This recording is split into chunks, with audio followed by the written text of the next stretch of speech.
Hi, teammates. My name is Miss McCack, and I teach 7th grade English Language Arts to our upstairs travel groups 7A and 7B. Today, I'm going to be reading with you. I have my expectations listed on the board. They're the same as always. So, as I'm reading aloud, you need to follow along in your book, meaning your eyes are tracking on your page. Remember that these books are yours, so you are free to annotate if you wish to do so. As I read, you should also be at a voice level 0. We're going to start on the bottom of page 15 where you should have left off the other day. It starts at 9 in the morning. I'll give you a moment to flip your books open to the bottom of page 15.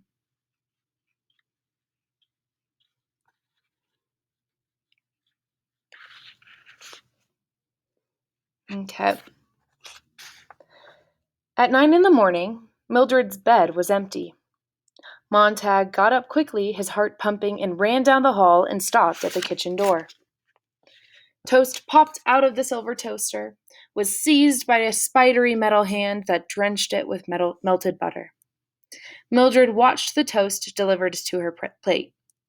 She had both ears plugged with electronic bees that were humming the hour away. She looked up, suddenly, saw him, and nodded. "You all right?" he asked.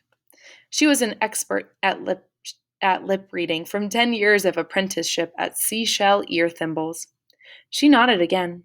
She set the toaster clicking away at another piece of bread. Montag sat down. His wife said, "I don't know why I should be so hungry." I'm hungry. "Last night," he began. "Didn't sleep well. Feel terrible," she said. "God, I'm hungry. I can't figure it." "Last night," he said again. She watched his lips casually. "What about last night?" "Don't you remember?" "What? Did we have a wild party or something? Feel like I have a hangover. God, I'm hungry. Who was here?" "A few people," he said. "That's what I thought." She chewed her toast. "Sore stomach, but I'm hungry as all get out. Hope I didn't do anything foolish at the party." "No," he said quietly. The toaster spidered out a piece of buttered bread for him.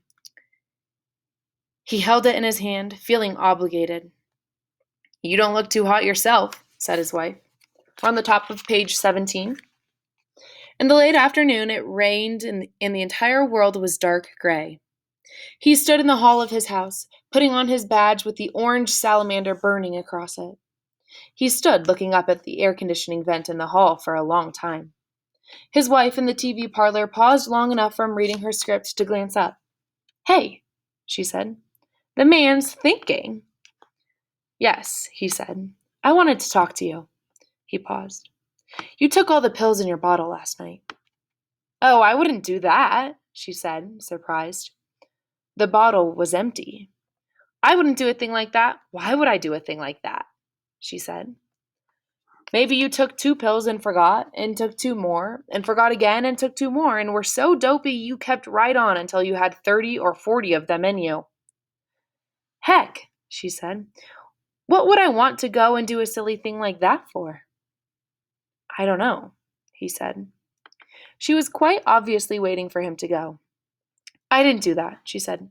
"Never in a billion years." "All right, if you say so," he said. That's what the lady said. She turned back to her script. "What's on this afternoon?" he asked tiredly. She didn't look up from the script again. "Well, this is a play. Comes on the wall-to-wall circuit in 10 minutes.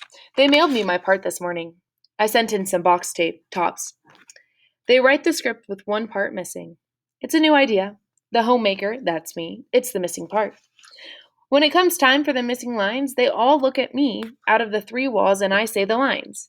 Here, for instance, the man says, 'What do you think of this whole idea, Helen?' And he looks at me sitting here center stage, see? And I say, she paused and ran her finger under a line on the script.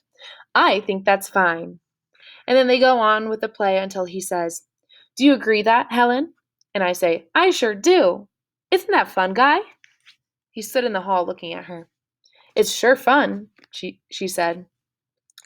'What's the play about?' 'I just told you. There are these people named Bob and Ruth and Helen.' 'Oh.' It's really fun. It'll be even more fun when we can afford to have the fourth wall installed. How long you figure before we save up and get the fourth wall torn out and a fourth wall put in? It's only $2,000. That's 1/3 of my yearly pay. It's only $2,000, she replied. And I should think you'd consider me sometimes.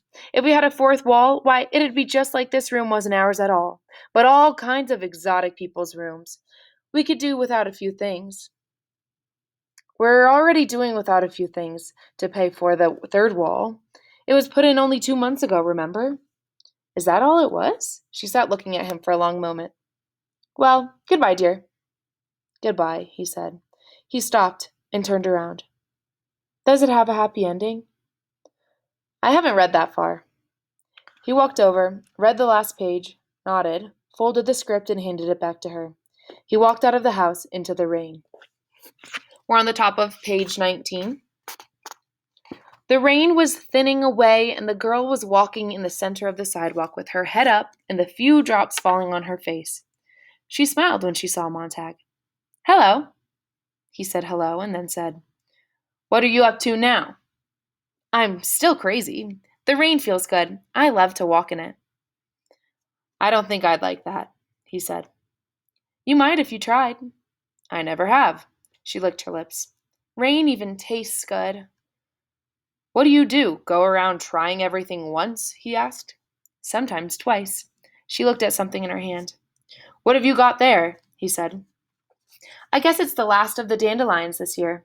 I didn't think I'd find one on the lawn this late.